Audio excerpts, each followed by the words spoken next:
Hello l'équipe, c'est Maxime, bienvenue sur Pile et Face. Aujourd'hui, on va parler du tout dernier objectif téléphoto de chez Tamron, le 70-180 f2.8 G2 en monture Sony. Sur le papier, il annonce une stabilisation intégrée que n'avait pas la première génération, une distance minimale de focus justement plus courte quand on est en autofocus, une amélioration aussi du piqué et plusieurs fonctionnalités supplémentaires qu'on va tester dans cette vidéo. Alors, avant de commencer, Tamron m'a seulement prêté l'optique, je la renvoie dès que j'ai fini ma vidéo, et ils n'ont évidemment pas vu la vidéo avant qu'elle sorte. Aussi, j'ai fait mes tests avec mon Sony A7S III et mon Sony A7 IV qui sont certes des très bons boîtiers, mais c'est pas non plus les plus performants qui existent sur la stabilisation ou encore sur l'autofocus, donc il faut aussi garder ça en tête. Mais je vous avoue que j'ai quand même pas mal d'optiques Tamron maintenant depuis aussi pas mal de temps. J'ai commencé mon activité avec un 28-75 première génération. Je vous ai d'ailleurs fait une vidéo sur le G2 qui vous avait pas mal plu, et aussi pareil, je m'éclate depuis que je me suis acheté le 35-150 de chez Tamron, qui est une plage focale que honnêtement j'adore utiliser. Donc forcément, quand Tamron m'a approché pour parler de ce nouveau 70-180, vu que j'ai la première génération depuis 3 ans que j'utilise dans plein de prods différentes, forcément j'étais hypé de tester cette nouvelle génération. Ok, donc parlons de l'optique un peu plus. Alors c'est un objectif plein format qui va de la focale 70 à 180 mm et qui ouvre à f2.8. La première génération était quand même déjà pas mal au niveau du piqué, l'autofocus c'était aussi pas dégueu, mais bon ça sautait un peu et il n'y avait pas de stabilisation. Donc on va voir ce qui a changé avec cette deuxième génération. Ok, on va commencer par le piqué d'image. Vous allez voir quand même que je l'ai trouvé personnellement excellent. Je le trouve qu'il est hyper homogène dans toute l'image. On a quand même du détail autant sur le centre que sur les côtés, mais c'est quand même un objectif qui a un piqué qui est très très bon. Et je vous avoue que quand on zoome dans l'image, on voit quand même qu'il y a une différence avec le G1. On voit notamment que il y a plus de détails, plus simplement de piqué en fait, surtout dans des zones on va dire où il y a pas mal d'informations. On voit qu'il y a une petite différence qui se voit certes surtout quand on zoome. Honnêtement, si je vous montre les deux images comme ça, vous allez peut-être pas voir la différence. Mais dès qu'on va s'approcher, on va voir qu'il y a quand même un petit écart quoi. Le bokeh aussi, alors ça j'avoue que je suis toujours autant fan. Même là, forcément vu que c'est une plus longue focale, on a un bokeh qui est beaucoup plus présent. Je le trouve très crémeux et on a une espèce d'arrière-plan qui est un peu circulaire. Et ce qui nous donne une image un petit peu unique. En tout cas, moi, c'est un mood et un look qui me plaît énormément. Après, c'est du ressenti, c'est en fonction des préférences de chacun. Mais j'avoue que moi, j'ai vraiment beaucoup aimé le rendu que j'ai pu avoir avec cet objectif-là. Et je trouve que personnellement, il y a quand même une bonne différence avec cette première génération.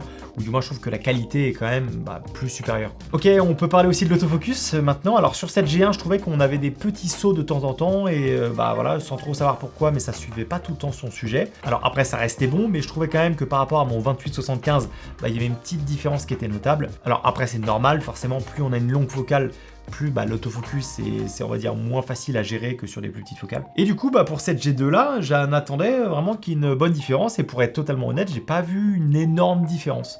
Certes, je pense que ça trouve, on va dire, un peu plus rapidement son sujet, ou du moins il capte plus facilement le visage puis l'œil par rapport à la G1. Mais sinon, je trouvais que dans la globalité, dans tous les différents tests que j'ai pu faire, j'ai pas vu une énorme différence. Ça capte quand même bien son sujet, ça le suit.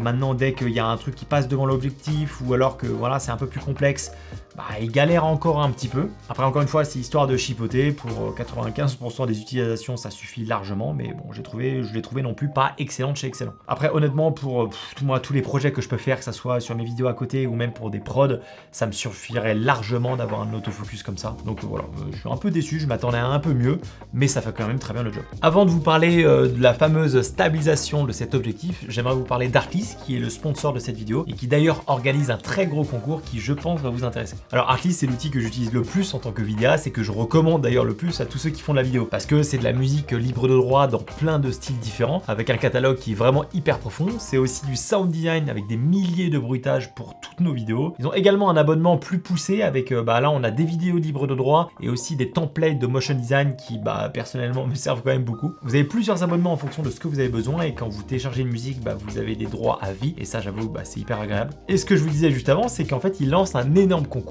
pour financer votre film jusqu'à 100 000 $. En fait, vous pouvez pitcher votre idée de film ou de vidéo avec votre idée justement la plus folle, et le gagnant se verra alloué à un budget de 100 000 $ pour le réaliser. Alors après, je vous mets tous les détails pour participer au concours juste en dessous de cette vidéo là, mais vous avez jusqu'au 12 octobre pour y participer. Et je pense que dans la carrière d'un vidéaste, ça va pas arriver souvent, on peut avoir potentiellement 100 000 $ pour faire notre projet vidéo. Donc ça vous coûte rien de tester et de pitcher votre idée. En tout cas, merci à Arclis d'expertise, d'être le partenaire de la chaîne depuis aussi longtemps et nous, on reprend notre vidéo. Ok, alors parlons de la stabilisation maintenant. Donc déjà, ce qui est bien, c'est que Tamron a écouté ses utilisateurs. On avait demandé d'avoir une stabilisation et c'est ce qui nous manquait, on va dire, dans la G1.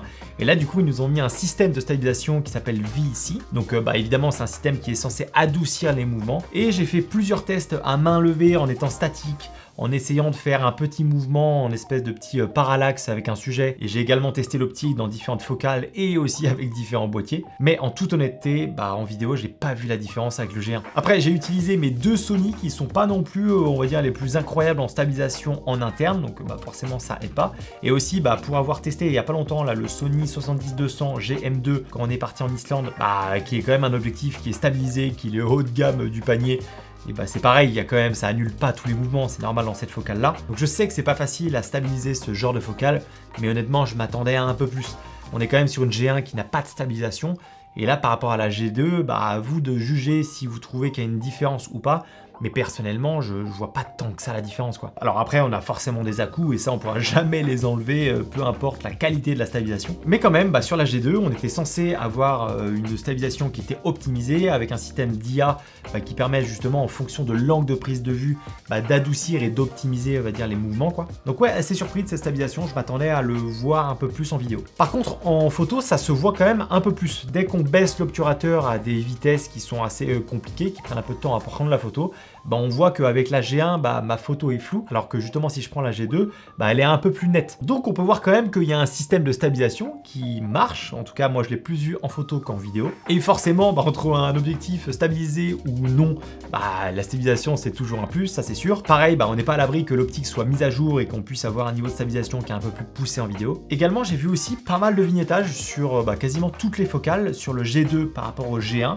Surtout quand on est en photo. Bon alors après en photo, l'avantage c'est que ça s'enlève en un clic sur Lightroom, mais quand même, je trouvais ça assez important de le notifier. On a vraiment des bords qui sont quand même plus noircis sur cette nouvelle version, et je trouve ça un peu dommage. Par contre, j'ai trouvé que la distorsion était quand même un peu mieux gérée sur la G2, c'est-à-dire que les lignes sont quand même un peu plus droites. Alors ça reste encore une fois un petit peu arrondi, mais beaucoup moins que la G1. Et voilà, je trouve que c'est un petit plus qui fait quand même plaisir, et à mon sens, c'est quand même une belle amélioration. Alors aussi, ça c'est une petite nouveauté qui est pas mal du tout, mais la distance minimale de focus, quand on est justement dans le mode autofocus, avant sur la G1 on était à 85 mm minimum, et là sur cette G2 on a quasiment divisé par 2 voire même plus, parce qu'on est passé à 30 cm quand la focale est de 70, donc quand même une belle amélioration. Alors c'est pas non plus du macro, mais j'avoue que c'est quand même assez pratique d'avoir un autofocus avec une distance minimale de focus qui a été améliorée, parce que ça permet de faire des plans qui sont bien plus pratiques sans trop se prendre la tête à faire le manuel focus. On a parlé rapidement de l'optique en elle-même au début, mais j'aimerais justement qu'on revienne un peu dessus, parce que c'est quand même un zoom qui est assez léger, puisqu'il fait 850 grammes contre 1 kg pour le Sony, donc c'est pas du tout la même chose. En termes de compacité, on est vraiment sur un objectif qui est assez petit pour sa longueur focale,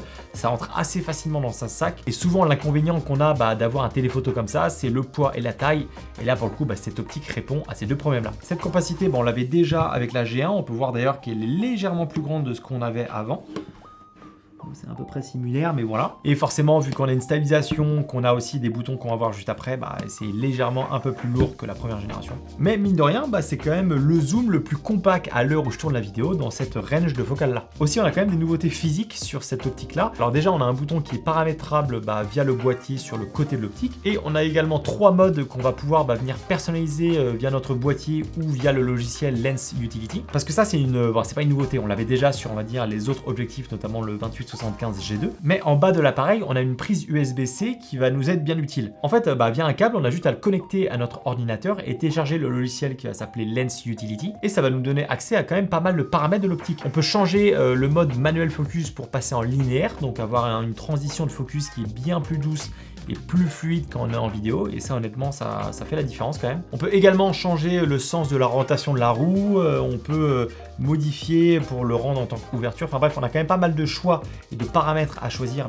sur le logiciel directement. Et on peut également mettre à jour l'optique qui risque, je pense, d'avoir des mises à jour, en tout cas j'espère avec le temps. Alors vous inquiétez pas, mais le fait qu'on ait justement une prise USB-C qui est apparente, ça c'est quand même fait pour que ça résiste à l'humidité, que ça soit cette prise là ou même d'ailleurs tout l'objectif, donc il n'y a pas de souci à se faire. Parlons du prix prix maintenant, il est à 1499 €, soit 2 fois moins cher que le Sony qui culmine quand même autour des 3000 €. Mais du coup, qu'est-ce que j'en pense de cette optique? Pour moi, à l'heure où je tourne la vidéo, c'est le meilleur rapport qualité-prix qu'on peut faire sur un téléphoto, sur une monture Sony. On parle quand même d'une optique qui est la plus légère du marché, avec un piqué et une qualité d'image qui est excellent. On a un bon autofocus qui suit bien son sujet et une stabilisation qui est intégrée, qui fait quand même une petite différence. Mais surtout dans ce prix-là, pour l'instant, on a zéro concurrence. Après, les rumeurs parlent d'un Sigma 70-200 qui devrait arriver, donc à voir. Mais moi qui ai pu tester le G2 de chez Sony, je vous conseille largement de prendre ce Tamron-là 70-180, qui à mon sens a un bien meilleur rapport qualité-prix.